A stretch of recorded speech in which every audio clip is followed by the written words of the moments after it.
أعوذ بالله من الشيطان الرجيم بسم الله الرحمن الرحيم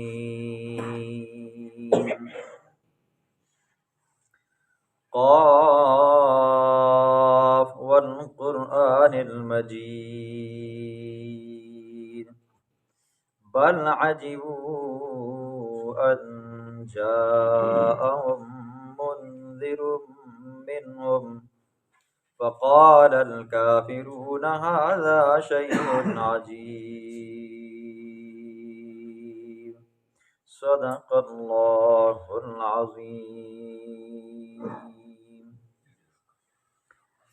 اس سورت کا نام سورت قاف ہے، پہلے حرف کی مناسبت کی وجہ سے۔ سورت قاف کا سورت حجرات کے ساتھ ربط یہ ہے، سورت حجرات میں اور سورت فتح میں اور سورت محمد میں اللہ رب العزت نے مسئلہ جہاد کا ذکر فرمایا تھا۔ اب سورت قاف میں، سورت ذاریات میں اور سورت طور میں اللہ رب العزت حشر، نشر، جزا اور سزا کا ذکر فرمائیں گے۔ مطلب ان تینوں صورتوں کے اندر اللہ رب العزت اس بات قیامت کے ثبوت کا ذکر فرمائیں گے۔ مضمون ایک ہے لیکن صورتیں تین بنتی ہیں۔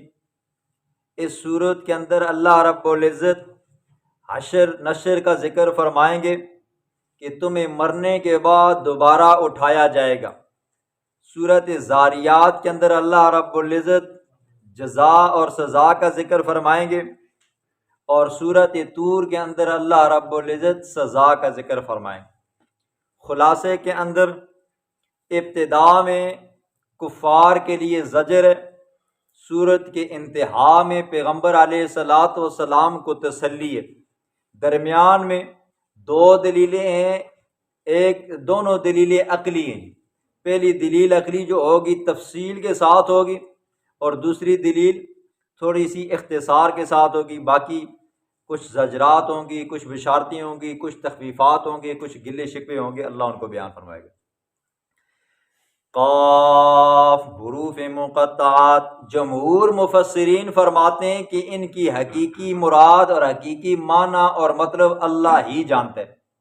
اور حضرت عبداللہ بن عباس رضی اللہ تعالیٰ عنہ یہ مفسر قرآن فرماتے ہیں کہ قاف یہ اللہ کے ناموں میں سے ایک نام ہے، یہ ایک مخفف ہے اللہ کے ناموں میں سے۔ اللہ کا ایک نام قدیر ہے جی، ہو سکتا ہے یہ قاف قدیر سے کیا ہو جی مخفف ہو سکتا ہے القاہر اللہ کا نام ہے، ہو سکتا ہے وہاں کا کیا ہو جی مخفف ہو۔ تو فرمایا یہ کیا جی اللہ کے ناموں میں سے ایک نام ہے جی، ٹھیک ہے۔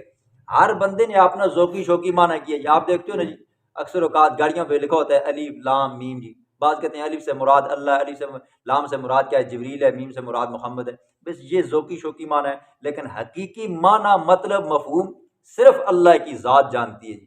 پھر اگر کوئی بندہ پوچھے نا جی اللہ کی ذات جانتی ہے تو پھر اللہ نے اتارا کیوں ہے جی، تو اس کا بھی جواب ہونا چاہیے نا۔ تو پھر اس کا جواب ایک یہ ہے، یہ دیکھو یہ اللہ رب العزت نے بطور چیلنج کے ذکر فرمائے ہیں۔ قاف، وہ عرب کے لوگوں تم اپنے آپ کو بڑے فصیح بلیغ کہتے ہو جی، تم کہتے ہو ہم ترقی کر کے وہاں تک پہنچ گئے ہیں، ٹھیک ہے۔ اور اگر آپ اتنے ہی ترقی یافتہ ہو اور آپ کو اپنی عربی زبان کے اوپر اتنی مہارت حاصل ہے تو پھر قاف کا معنی کر کے تم دکھاؤ جی، اللہ نے اتارا تم کر کے دکھاؤ جی۔ اور دوسرا مطلب یہ ہے قاف یہ کیا ہے جی حروف متشابہات میں سے ہے جی، ٹھیک ہے، کہ اس کے اندر انگلی نہیں مارنی چاہیے، ٹھیک ہے۔ علماء کو اس کے اندر انگلی نہیں مارنی چاہیے، ویسے بھی علماء کا کام ہوتا ہے نا یہ ہر چیز کے اندر انگلی مارنا، قریدنا، اس کے اندر کیا اللہ نے رکھا ہے جی، کیا کیا چیزیں نکل رہی ہیں، ٹھیک ہے۔ تو علماء کو کیا جی چیلنج یہ بھی ہو سکتا ہے۔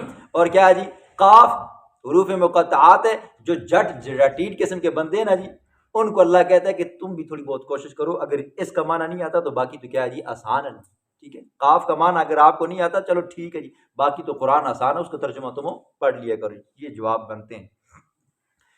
والقرآن المجید، والقرآن المجید، قسم قرآن مجید کی جو بزرگی والا ہے، عظمتوں اور شانوں والا ہے۔ دیکھیں اللہ رب العزت نے بے شمار صحیفے اتارے ہیں جی، 100 صحیفہ اتارا ہے۔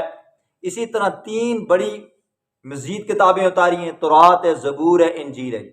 جو عظمت، جو شان، جو مقام اللہ نے قرآن کو بخشا ہے، اتنا مقام، اتنی شان، اتنی عظمت اللہ نے کسی اور کتاب کو نہیں بخشی۔ اور جو مقام اور شان، جو عزت اللہ رب العزت نے جناب رسول اللہ کو بخشی ہے نا، اتنی عظمت، اتنی شان، اتنی رفعت اللہ نے کسی اور نہ پیغمبر کو بخشی ہے نہ کسی انسان کو بخشی ہے۔ پیغمبر بھی شانوں والا، مقام اور رفتوں والا، اور قرآن بھی کیا جی، شانوں اور مقاموں اور رفتوں والا ہے۔ بل عجبوا ان جاءہم، بلکہ تعجب کیا انہوں نے، ان جاءہم، یہ کہ آیا ان کے پاس، منذر، ڈرانے والا، منہم، انہی میں سے، فقال الکافرون، کہا کافروں نے، ھذا شیء عجیب، بڑی عجیب بات ہے۔ ٹھیک ہے، قرآن کی اللہ رب العزت نے شروع میں قسم اٹھا کر کہا کہ یہ قرآن کیا ہے جی، بڑی عظمتوں اور شانوں والا ہے جی، ٹھیک ہے، لہٰذا اس کی بات مانو۔ کافر ماننے کے بجائے کہنے لگے یہ تو بہت بڑی عجیبی جی گل آ گئی جی، یہ جو بندہ آیا نا جی ہمارے پاس، ہمیں آ کر کہتا ہے میں کیا ہوں جی، پیغمبر ہوں، پھر اس کے بعد یہ کہتا ہے کہ تم مرو گے، مرنے کے بعد دوبارہ اٹھائے جاؤ گے، دونوں باتیں کیا جی، بڑی عجیب ہیں۔ تو کہا کرتے تھے کہ اگر ہم آپ کی بات مانیں تو پھر آپ میں اور ہم میں کیا فرق ہے جی، آپ بھی ہماری طرح انسان ہو، ہم بھی کیا جی، انسان ہیں۔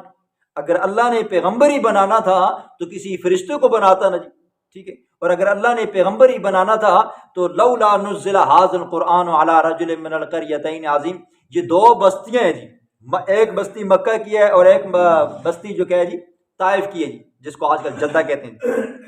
تو ان کے اندر 2 بندے رہتے ہیں، ایک کا نام ولید بن مغیرہ تھا اور ایک کا نام کیا تھا جی، عروہ ثقفی تھا جی۔ دونوں کیا تھے جی، جو جلال والے تھے، اپنے علاقے کے سردار تھے، اور کیا جی، مالدار تھے، حسین و جمیل تھے جی۔ تو اگر اللہ نے پیغمبر ہی بنانا تھا تو ان میں سے کسی ایک کو بناتا نا جی، اللہ نے کیا کر دیا جی، اس یتیم کو کیا کر دیا جی، پیغمبر بنا دیا، جس کے اپنے پاس کھانے پینے کا انتظام نہیں ہے، جس کے پاس اپنا گھر نہیں ہے، مکان نہیں ہے، تو اللہ نے اس کو ہی پیغمبر بنانا تھا۔ اور پھر کہا کرتے تھے اذا متنا وکنا ترابا، جب ہم مر جائیں گے، گل سڑ جائیں گے جی، ہڈیاں بسیدہ ہو جائیں گی، تو یہ کہتا ہے کہ تمہیں دوبارہ بھی اٹھایا جائے گا۔ دونوں باتیں کیا ہے جی، عجیب ہی۔ ایک کیا ہے جی، یہ آ کر کہتے ہیں میں کیا ہوں جی، پیغمبر ہوں۔ دوسری بات یہ کہتا ہے کہ جب مر جاؤ گے، مرنے کے بعد تمہیں دوبارہ اٹھایا جائے گا۔ کہنے لگے بڑی عجیب گل کرتا ہے جی، اذا متنا وکنا ترابا، آیا اذا متنا، کیا جب ہم مر جائیں گے، وَكُنَّا تُرَابًا، اور ہو جائیں گے مٹی، ذَلِكَ رَجْعٌ بَعِيدٌ، یہ لوٹانا ہے دور کا۔ جب مر جائیں گے، ہڈیاں بسیدہ ہو جائیں گی نا جی، پھر ہمیں کیسے دوبارہ زندہ کیا جائے گا؟ سورۃ یاسین میں وہ ان کا دعویٰ ہے نا جی، مَن يُحْيِي الْعِظَامَ وَهِيَ رَمِيمٌ، یہ ہڈیاں جب بسیدہ ہو جائیں گی، ان ہڈیوں کو کون دوبارہ زندہ کرے گا؟ تو اللہ نے جواب دیا، فرمایا کیوں نہیں، ہم اس پر قادر ہیں نا جی۔ قیامت والے دن جب ہم آپ کو اٹھائیں گے نا جی، سورۃ قیامہ میں اللہ فرماتے ہیں الا ان نسوی بنانا، تمہارا فنگر پرنٹ بھی اپنا ہوگا جی۔ ہڈیاں تو ہڈیاں، گوشت پوست آپ نے ہے، تمہارا فنگر پرنٹ بھی کیا ہوگا جی، اپنا ہوگا۔ اب دیکھو جی، دنیا کے اندر کتنی آبادی ہے جی، ابھی موجود ہے، کتنے لوگ پہلے مر چکے ہیں جی، آدم علیہ السلام سے لے کر آج تک، اور کتنے لوگ آگے آئیں گے قیامت تک۔ خدا کی قدرت دیکھو، کسی ایک کا انگوٹھی کے اندر کی جو لکیر ہے نا، جس کو فنگر پرنٹ کہتے ہیں جی، آج تک نہیں ملی جی، اور قیامت تک نہیں۔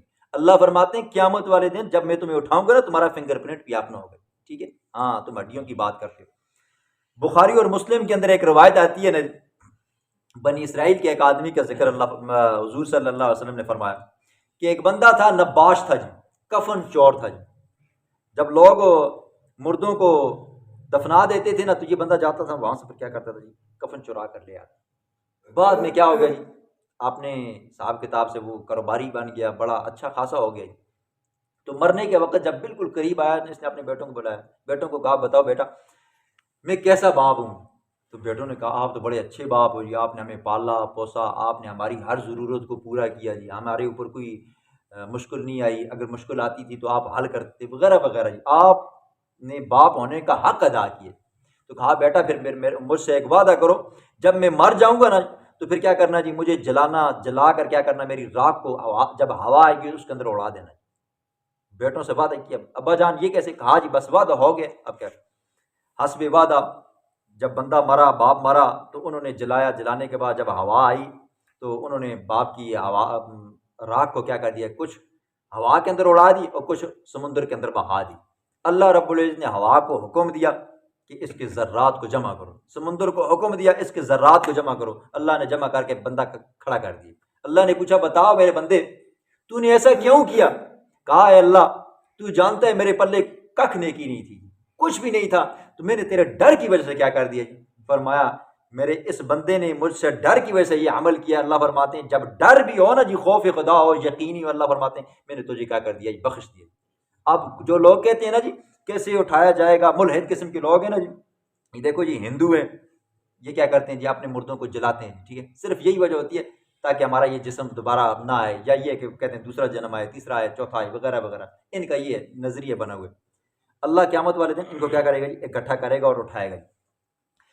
قد علمنا ما تنقص الارض، قد علمنا تحقیق ہم جانتے ہیں، ما تنقص الارض جو کچھ کم کرتی ہے، جو کم کرتی ہے زمین، منہم ان میں سے، وعندنا کتاب حفیظ ہمارے پاس ہے کتاب، ایک ایسی کتاب، حفیظ ان کے نام اعمال کی نگہبان ہے، ٹھیک ہے۔ اللہ فرماتے ہیں زمین جو کم کرتی ہے نا یہ ہم اس کو جانتے ہیں جی، تم میں سے کتنے بندے مر گئے ہم ان کو بھی جانتے ہیں، ایک تفسیر، جو بچ گئے ہیں ہم ان کو بھی جانتے ہیں، دوسری تفسیر، تم میں سے جو بندے مر گئے ہیں نا جی ان کے کتنے کتنے جسم زمین کے ساتھ رل مل گئے ہیں، کتنے کتنے ذروں کے ساتھ رل مل گئے ہیں، ہم ان ذروں کو بھی جانتے ہیں، ان کے جسم کے گلنے کو بھی جانتے ہیں، ٹھیک ہے، دو تفسیریں۔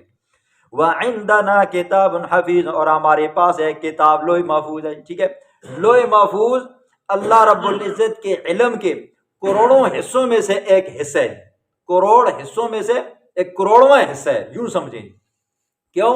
لوح محفوظ کے اندر اللہ رب العزت نے صرف وہ علم رکھا ہوا ہے کہ زمین و آسمانوں کے بنانے سے پہلے کا علم اور زمین و آسمانوں کے بنانے کے بعد کا علم، ٹھیک ہے، یہ چیزیں بعد کی ہیں۔ اللہ کا علم تو کیا جی اس سے بھی پہلے کا ہی، اللہ کے علم میں یہ ساری چیزیں آتی ہیں، یہ جو ہم کام کرتے ہیں یہ تو کیا جی لوح محفوظ میں کیا ہو جاتا ہے جی، رجسٹر ہو جاتا ہے، وہاں پر کیا ہو جاتا ہے جی، محفوظ ہو جاتا ہے۔ اور یہ لوح محفوظ بھی کیا ہے جی، خود ایک اللہ کے علم کے کروڑوں حصوں میں سے ایک حصہ ہے جی، ٹھیک ہے، ہر چیز اللہ کے علم میں ہے۔ بل کذبوا بالحق لما جاءهم، بلکہ جھٹلایا انہوں نے حق کو، لما جاءهم جب آیا ان کے پاس، فهم فی امر مریج، پس وہ ایک ایسے معاملے میں ہے جو الجھن والا ہے۔ کون سا معاملہ ہے؟ ان کو سمجھ نہیں آتی تھی، ذہن میں شک تھا جی، کبھی کہتے کہ یہ پیغمبر کیا جی ساحر جادوگر ہے، کبھی کہتے نہیں نہیں یہ جو بولتا ہے نا یہ کیا جی جادو ہے، کبھی کہتے کہ یہ کیا جی پیغمبر کیا جی مفتری ہے، العیاذ باللہ، وہاں جاتا ہے وہاں سے کیا کرتا ہے جی گھڑ کر لے آتا ہے قرآن جی، کبھی کہتے کہ یہ پیغمبر العیاذ باللہ مجنون کیا جی دیوانہ ہے، طرح طرح کے القابات دیتے، بس ان کو یہ ایک شک تھا کہ یہ پیغمبر آیا حقیقت میں ہے یا نہیں ہے، یہ جو قرآن پیش کر رہا ہے یہ کیا آیا حقیقت میں اللہ کا کلام ہے یا نہیں، بس اس الجھن میں وہ پھنسے ہوئے تھے، اور اسی وجہ سے کیا ہو گئے جی دنیا سے چلے گئے۔ افلم ینظروا، کیا بس وہ نہیں دیکھتے، الی السماء آسمان کی طرف، فوقہم جو ان کے اوپر ہے، کیف بنیناہا کیسے ہم نے اس کو بنایا ہے، بغیر ستون کے بنایا، بغیر کھمبے کے بنایا ہے، وزیناہا اور کیسے ہم نے اس کو مزین کیا ہے سورج چاند ستارے سیاروں کے ذریعے، وما لہا من فروج اور نہیں ہے اس کے اندر کوئی سوراخ کوئی دراڑ، ٹھیک ہے، دیکھو آسمانوں کے اندر سوراخ دراڑ نہیں ہے جی، لیکن آسمان کے اندر دروازے ضرور ہیں، حدیث میں آتا ہے نا جی، اور قرآن کی آیت ہے فما بکت علیہم السماء والارض وما كانوا منظرین، جب نیک بندہ فوت ہوتا ہے نا جی اس کی روح فرشتے لے کر اوپر جاتے ہیں جی، ٹھیک ہے، اس کا رزق کا جو دروازہ ہوتا ہے پھر وہ کیا ہو جاتا ہے جی بند ہو جاتا ہے، اور آسمان کے دروازے بھی کیا ہوتے ہیں اس پر روتے ہیں جی، وہ نیک بندہ جس کی وجہ سے ہمیں کیا نیچے جانا پڑتا تھا اور کیا وہاں اس کا رزق یہاں سے گزر کر جاتا تھا وہ بھی روتے ہیں، اور کیا جی جب گناہگار بندہ بدکار بندہ مرتا ہے نہ اس پر آسمان روتا ہے نہ آسمان کا کوئی فرشتہ روتا ہے، الٹا کیا ہے جی عذاب والے فرشتے کیا ہوتے ہیں خوش ہوتے ہیں، ہون ساڑھے ہاتھ سے چڑھے نا، ٹھیک ہے، جس طرح پولیس والوں کے پاس بندہ چلا جائے نا جی یا ہتکڑی متکڑی لگی ہو کیسا وہ تو خوش ہونا ہون ہاتھ بھی سیدھے کر سن نال کے پیسے بھی مل سن، ٹھیک، ہاں اللہ بچائے جی اپنے عذابوں سے۔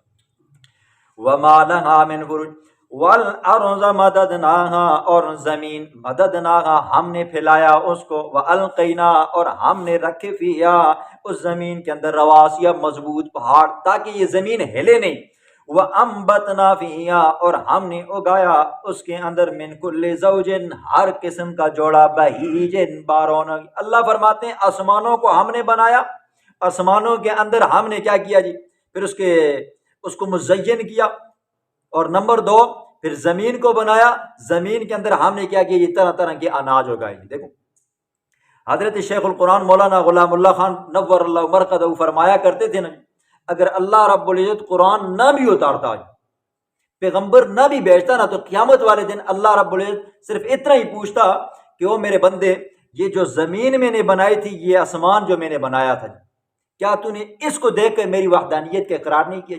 اللہ کی وحدانیت کے لیے زمین اور آسمان کا ہونا ہی کافی ہے جی، ٹھیک ہے۔ دیکھو بندہ یوں سر اٹھا کر دیکھے نا جی، آسمان نظر آتا ہے جی، چھت نظر آتی ہے، اس کا کوئی پلر نظر نہیں آتا جی، تو ظاہر بات ہے اتنی بڑی بلا ہے جی، ٹھیک ہے، اس کے اوپر 6 اور بھی ہیں جی، تو آخر ان کے بنانے والا بھی تو کوئی ہے نا۔ پھر زمین ہے جی، کسی جگہ پہ کیا جی مٹی کیا جی کالی ہے، کسی جگہ پہ سرخ ہے، کسی جگہ پہ درمیانی ہے، کسی جگہ پہ پانی ہے، کسی جگہ پہ پہاڑ ہیں جی، وغیرہ وغیرہ۔ تو بندہ تھوڑا سوچے نا جی، آخر زمین کا بنانے والا، ندی نالوں کو چلانے والا، یہ ابھی رات آ گئی ہے، پہلے دن تھا روشنی تھی، اب رات آ گئی ہے، یہ نظام چلانے والا بنانے والا آخر کوئی نہ کوئی تو ہے۔ لیکن جو بندہ ان چیزوں سے بھی اللہ کی وحدانیت کا اقراری نہ ہو تو وہ پھر قرآن سے کیسے ہوگا؟ تو اللہ فرماتے ہیں ہم نے زمین کو بچھایا، پھر اس کے بعد پہاڑوں کو بیچ میں رکھا، اور درمیان میں ہم نے غلہ اناج اگایا۔ اب دیکھتے ہو جی مالٹیں ہیں جی، آج کل مالٹوں کا موسم ہے جی، ان کے باغات لگے ہوئے جی، اور ایک نہیں ہے، کئی قسم کے ہیں جی، کوئی میٹھے، کوئی کیا جی شکری، کوئی کیا جی وغیرہ وغیرہ جی۔ اب دیکھتے ہو انگور ہیں جی، کھجوریں وغیرہ وغیرہ۔ اللہ فرماتے ہیں ہم نے پھر طرح طرح کے کیا کیے جی، اناج اگائے۔ تبصرۃ دکھانے کے لیے، و ذکرہ اور نصیحت حاصل کرنے کے لیے، یاد دلانے کے لیے، لکل عبد منیب ہر رجوع کرنے والے بندے کے لیے۔ جس بندے کے اندر اللہ رب العزت نے رجوع والی صفت رکھی، انابت والی صفت رکھی، تو وہ بندہ جب ان مالٹوں کو دیکھے گا نا جی، یہ مالٹوں کا موسم ہے جی، ایک طرف پہ کنو ہے جی، ایک طرف پہ شکری ہے، ایک طرف پہ میٹھا ہے جی، ایک طرف پہ کھٹا ہے وغیرہ وغیرہ، وہ کہے گا جی ہے مالٹا ہے جی، لیکن اللہ ان کے اندر مٹھاس اپنی اپنی رکھتا ہے۔ جب بندے کے اندر عقل ہوگی نا جی، رجوع کرنے والی صفت ہوگی، تو وہ بندہ کیا ہو جائے گا جی، سیدھا ڈائریکٹ اللہ کے پاس آ جائے گا۔